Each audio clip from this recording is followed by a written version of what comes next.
नमस्कार, राम राम, खमा गणित, कैसे हैं आप सब। मैं सौरभ गिराटी स्वागत करता हूं आपका अर्जेंट ऑफिशियल में। आज अपन जो आपका BA 6 सेमेस्टर जियोग्राफी है उसकी क्लास लेके आए हूं। इसकी सिलेबस पर आधारित हर यूनिट पर 20 महत्वपूर्ण प्रश्न, यानी संपूर्ण सिलेबस पर अपन 80 इम्पोर्टेंट क्वेश्चन देखेंगे। इनका आंसर भी साथ के साथ मैं बताता रहूँगा। अगर आप चैनल पर नए हो तो चैनल को सब्सक्राइब कर देना, वीडियो को लाइक कर देना। बिना समय गवाए क्वेश्चन स्टार्ट कर देते हैं अपन। मैन एंड नेचुरल इन्वायरमेंट, यानी प्रकृति से पर्यावरण से संबंधित सिलेबस है अपना 6th सेमेस्टर ज्योग्राफी का।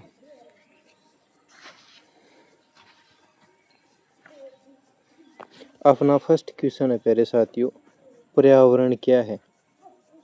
तो पर्यावरण वह समस्त प्राकृतिक, जैविक, सामाजिक और सांस्कृतिक परिस्थितियों का समूह है जो मनुष्य तथा अन्य जीवों को प्रभावित करता है।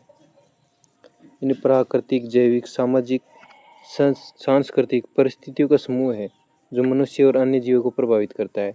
इसमें भूमि, जलवायु, वनस्पति, जीव जंतु तथा मानव द्वारा निर्मित सभी तत्व शामिल हैं। इन्हीं सभी घटनाएं शामिल हो गई। प्राकृतिक, जैविक, सामाजिक, सांस्कृतिक परिस्थितियों का समूह जो सभी को प्रभावित करता हो। नेक्स्ट, पर्यावरण का क्षेत्र क्या है। जो पर्यावरण की परिभाषा है वो बहुत इम्पोर्टेंट है। एग्जाम में 2 नंबर वाले क्वेश्चन में पूछ सकते हैं, इसलिए ध्यान से देख लेना। वैसे तो सरल ही है वो, लेकिन लिखने के लिए अगर एक बार पढ़ लोगे आप तो अच्छे से लिख दोगे। नेक्स्ट है, पर्यावरण का क्षेत्र क्या है। तो पर्यावरण का क्षेत्र बहुत व्यापक है। इसमें प्राकृतिक संसाधन, जैव विविधता, मानव जीवन, समाज, संस्कृति, आर्थिक गतिविधियों, पर्यावरण संरक्षण, प्रदूषण, जलवायु परिवर्तन तथा सतत विकास का अध्ययन किया जाता है। पर्यावरण क्षेत्र का मतलब कि भाई इसमें कौन कौन सी चीज़ें हैं। तो अपन ने देख लिया कि इसमें सभी पर्यावरण संरक्षण, प्रदूषण, जलवायु परिवर्तन, ये सभी क्षेत्र हैं इसके। नेक्स्ट है, पर्यावरण के प्रमुख तत्व कौन कौन से हैं। तो पर्यावरण के प्रमुख तत्व 4 हैं, जिनमें वायुमंडल हो गया, जलमंडल हो गया, स्थलमंडल और जीवमंडल है। ये सभी जीव एक दूसरे से जुड़े हुए हैं। ये सभी एक दूसरे से जुड़े हैं तथा मिलकर पृथ्वी पर जीवन को बनाए रखते हैं। किसी एक तत्व में परिवर्तन का प्रभाव अन्य तत्वों पर भी पड़ता है, ये तो आप सबको पता है। क्वेश्चन नंबर 4 है, प्राकृतिक पर्यावरण क्या है। तो प्राकृतिक पर्यावरण में प्रकृति द्वारा निर्मित सभी तत्व शामिल होते हैं, जैसे पर्वत, नदियाँ, वन, जलवायु, मिट्टी, समुद्र और खनिज। यह मानव जीवन तथा आर्थिक गतिविधियों का आधार है। यानी प्राकृतिक पर्यावरण में जो प्राकृतिक चीज़ें हैं वो शामिल है। जैविक पर्यावरण क्या है, जो जीवों द्वारा है। जैविक पर्यावरण में सभी जीवित प्राणी जैसे मनुष्य, पशु पक्षी, पेड़ पौधे और सूक्ष्म जीव शामिल हैं। ये एक दूसरे पर निर्भर रहते हैं तथा पारिस्थितिक संतुलन बनाए रखने में महत्वपूर्ण भूमिका निभाते हैं। नेक्स्ट है, सामाजिक पर्यावरण क्या है। सामाजिक पर्यावरण से तात्पर्य मानव समाज, परिवार, शिक्षा, धर्म, राजनीति, रीति रिवाज और सामाजिक संस्थाओं से है। यह व्यक्ति के व्यवहार, जीवन शैली और विकास को प्रभावित करता है। नेक्स्ट है, सांस्कृतिक पर्यावरण क्या है। तो सांस्कृतिक पर्यावरण में भाषा, कला, साहित्य, परंपराएं, जीवन शैली, तकनीक और मानव द्वारा निर्मित संरचनाएं शामिल होती हैं। ये समाज की पहचान तथा विकास का महत्वपूर्ण आधार है। नेक्स्ट है, मानव और पर्यावरण का संबंध स्पष्ट कीजिए। तो मानव और पर्यावरण का संबंध परस्पर निर्भरता का है। पर्यावरण मनुष्य को भोजन, जलवायु और संसाधन प्रदान करता है, जबकि मनुष्य अपनी गतिविधियों से पर्यावरण को प्रभावित करता है। संतुलित संबंध सतत विकास के लिए आवश्यक है। भारत में मानव पर्यावरण संबंध का महत्व बताइए। तो भारत में कृषि, उद्योग, जल संसाधन, जनसंख्या का विकास पर्यावरण पर निर्भर है। जलवायु, मानसून, नदियाँ, और प्राकृतिक संसाधन भारतीय अर्थव्यवस्था एवं समाज को प्रभावित करते हैं।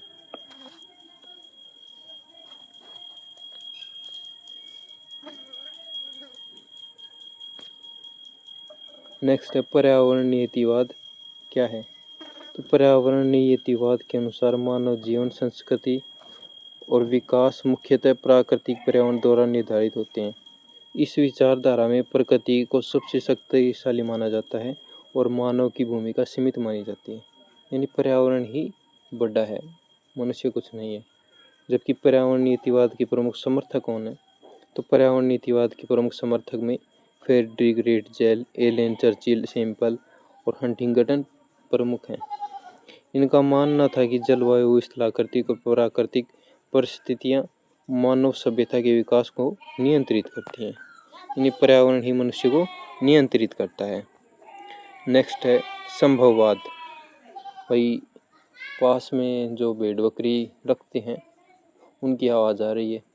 गांव में रहते हैं तो ऐसी चीज़ें सुनाई देंगी, आप घबराना मत। ये क्या हो रहा है ना, मजाक कर रहा हूँ।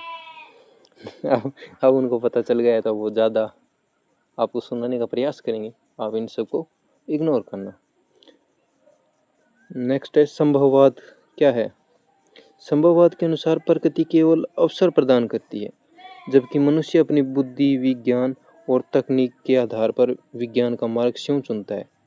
इस विचारधारा में मानव को सक्रिय और सृजनशील माना जाता है। अब संभववाद के समर्थक देख लेते हैं। तो संभववाद के प्रमुख समर्थक फ्रांसीसी बुगलवेता, पॉल विदाल डियाब्लास और लुसियन फेबर थे। उन्होंने मानव की क्षमता, तकनीक और निर्णय को विकास का प्रमुख आधार माना। क्वेश्चन नंबर 14 है नवनियतिवाद क्या है। तो नवनियतिवाद के अनुसार मानव को प्रकृति के नियमों का पालन करते हुए विकास करना चाहिए। यह विचारधारा मानव और प्रकृति के बीच संतुलन तथा संसाधनों के विवेकपूर्ण उपयोग पर बल देती है। यानी कि मानव को प्रकृति को बचाना चाहिए और प्रकृति के नियमों का पालन करते हुए उसका उपयोग करना चाहिए। अब नवनीतिवाद के प्रमुख प्रवर्तक कौन है। तो नवनीतिवाद के प्रमुख प्रवर्तक ग्रिफिथ टेलर हैं। उन्होंने स्टॉप एंड गो डिटरमिनिज्म का सिद्धांत दिया, जिसके अनुसार प्रकृति विकास की सीमाएं निर्धारित करती है और मानव उन्हीं सीमाओं से प्रगति कर सकता है। चीज़ें आसान हैं, ज़्यादा समझाने की आवश्यकता नहीं है, क्योंकि पर्यावरण अपन बचपन से पढ़ते आ रहे हैं। पर्यावरण नीतिवाद और संभववाद में अंतर बताइए।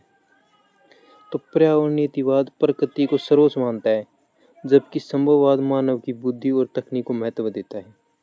नीतिवाद में मानव की भूमिका सीमित होती है, जबकि संभववाद में मानव विकास का मुख्य कारक माना जाता है।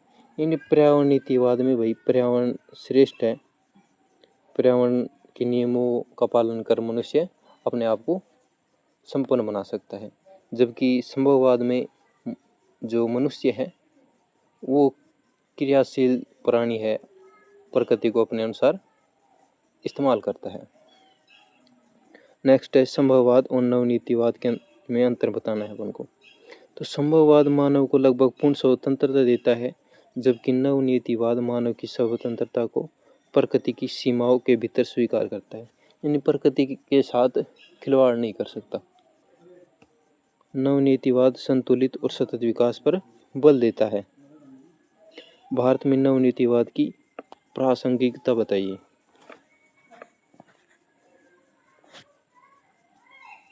तो भारत में जल संरक्षण, वन संरक्षण, नवीकरण ऊर्जा, पर्यावरण कानून और सतत विकास की योजनाएं नवनीतिवाद की अवधारणा को दर्शाती हैं।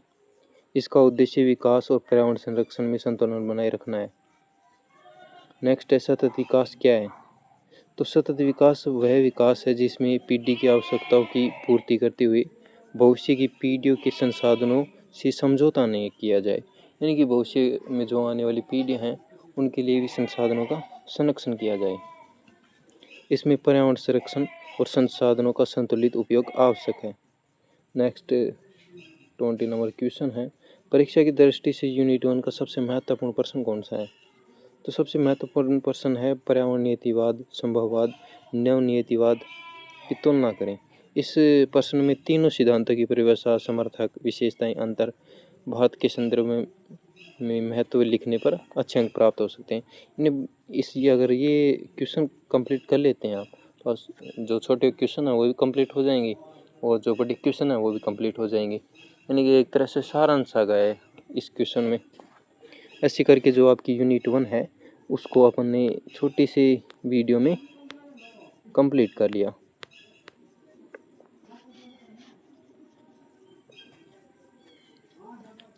अगर वीडियो पसंद आए तो वीडियो को लाइक कर देना। समय रहा तो मैं ज़रूर नेक्स्ट वीडियो भी बनाऊंगा, इसलिए आप देखते रहना। धन्यवाद। वरना इसकी पीडीएफ तो मैं अपने टेलीग्राम चैनल आर्जेंट ऑफिशियल पर अपलोड कर दूंगा। Thank you dear students.